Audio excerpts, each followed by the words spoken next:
It's another math day here with teacher Jenny. Join me for another topic, and this time we're going to talk about limits of transcendental functions. Limit of 2 sine x as your x approaches to a pi over 2. So for this one, we can just simply substitute our approach value on x here. So 2 times sine of pi over 2. Now, if you are allowed to use your calculator, you can just simply input everything here on the calculator, but making sure that if you're using a pi over 2, which is in radian form of an angle, you have to have your settings changed on the calculator to a rad. So you can try to check out how to change your setting there, but make sure that that should be in a rad. Now, so once you've got the setting changed into rad, automatic you will be seeing that the answer there for this question is a 2. So, but anyways, I'll be showing you why is it a 2 here. So once you are not using any calculator at all, you can just simply recall your um, circular functions. Circular functions under pre-calculus topics. So we have an angle here which is pi over 2. So on the Cartesian plane under the circular function, you have the pi over 2 which is on the y-axis, because if you still recall, this is pi over 2, this is 0, this one is a pi, while this one is 3 pi over 2 as your angle on a circular function. So if this is our pi over 2, the coordinate of this, so let's say this is 1 here, the coordinate of this one is 0 and 1, or 0, 1. So once we say sine on a circular function, our sine of an angle there will always be equal to a y, because sine theta will be equal to y over dr. The r there, or the radius, is 1 on a circular function, so that is why sine theta is equal to y. So our sine theta there is the y value on the coordinate, so that is 1. So replacing that 1 there, so we have 2 sine of the pi over 2 is equal to y itself, which is 1. So that is why we're having here a 2 as the limit of that particular function. Now let's go to this example here. We have our limit of secant squared x as your x approaches a pi. So again, we may substitute that one directly. So we have secant squared of a pi. And again, you can go for the calculator, input everything here. But on the calculator, some calculators don't have the secant function. So all you have to do is to just simply, before inputting this one, make sure that you've got a rod mode on your calculator. How to input this one in the calculator, you will be pressing their fraction symbol, and then you can have it as 1 over, this one is an inverse of 1, it's the inverse of the cosine function. So this is equivalent to a 1 over cosine squared pi. So that one, you can just simply have it like that. So we have 1 over, and then you input the angle there, and then get the cosine of that one, and then after that one, you square the result of the denominator part, and then you will be getting an answer. So the answer there, if you plug in that one on the calculator, you have that one as equal to a 1. So let's try to prove that that is equal to 1 by going back to the circular function. So if this is again your Cartesian plane, and this one is a pi over 2, while this one is a pi, we've got an angle here which is a pi. And take note, once you say secant,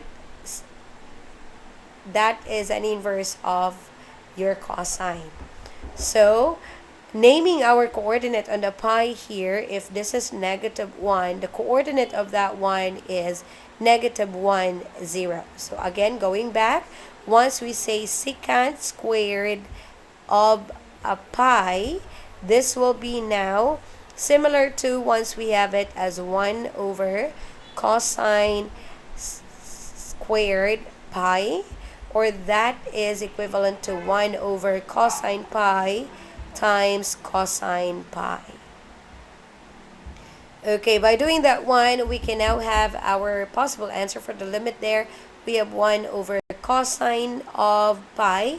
On the circular function, if your sine of an angle there is y, cosine of an angle is equal to an x. Because again, cosine theta is equal to x over r. Our r in a circular or unit circle is always equivalent to a 1. So that is why we have an x in there. So since we have cosine of the angle pi, we have it as x on that coordinate, which is negative 1. So we have it as negative 1, and then we multiply that 1 with a negative 1 as well, because we have another cosine pi here. So 1, that will be equal to 1 over negative 1 times negative 1. That's a 1. So this is equal to a 1. Going over there, going back, this is equivalent to a 1. So let's go over to limit of x squared plus cotangent 2x. As your x approaches pi over 6, so plugging in, we have our pi over 6 squared plus our cotangent 2 times our x is pi over 6. And then simplifying that one, we have our pi to the power, pi over 6. Or you may simplify this part here. You can have the pi squared over 36 plus, and then we have the cotangent of, this one will be canceled, so we are left here with a 3, so we have pi over 3. So again, you can input that one on the calculator. Inputting this one on the calculator, making sure that we have a rod mode on that one.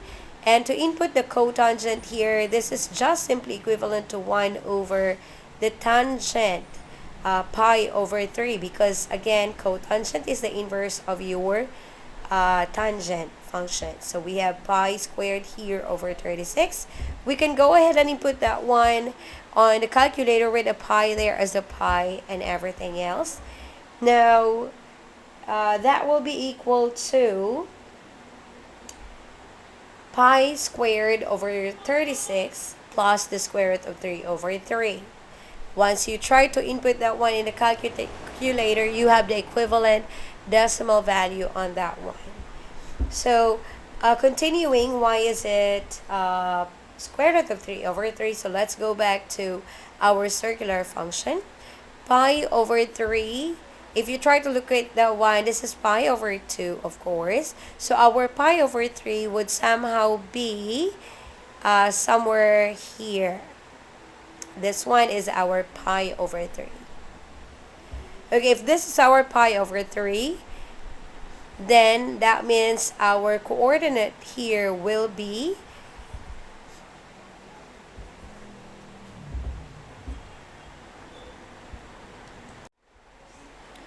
so our coordinate of that one is 1/2 on x, and then we have a square root of 3 over 2 on y. So utilizing our coordinates there, we have it as pi squared over 36 plus 1 over, tangent here would mean we have opposite over adjacent, and always remember, once we refer to the adjacent on a circular function, this refers to our x value, while the opposite always refers to the y value. So again, our tangent function is opposite over adjacent, so we have our square root of 3 over 2 all over 1/2. So simplifying this part here, we have that one as pi squared over 36 plus doing the reciprocal of this and multiplying that to our 1 on the numerator. We have that as 1 times 1 half all over square root of 3 over 2. This will be now, again, we have to simplify that 1 again, because if you try to look at this, our denominator is not yet in single form fraction. So we may try to do that one first, or you can do that one first, but then again, the same thing will come out. So let me redo. I'll be doing the simplifying of the denominator part here. So I can just do it like the numerator part and the denominator is square root of 3 over 2, multiplying that one with the reciprocal of the denominator, which is 2 over 1. This will be canceled out. So we have it as pi squared over 36 plus 1 over square root of 3 over 1. Now, this one is similar to once we have it as pi squared over 36 plus 1 over square root of 3. Now, we don't want our square root of 3 to be at the denominator. We do not allow that one. We try to do rationalizing here, or rationalization, by multiplying the top and the bottom part with the square root of 3 so that we can omit our square root in there. So we have pi squared over 36 plus 1 times square root of 3, that will be a square root of 3 over square root of 3 times square root of 3, that will be square root of 3 squared, which will be canceling our square root here and the square. So we are left with a 3 in here, and that will be our final answer for our limit. You can also convert that one into decimal if you want to.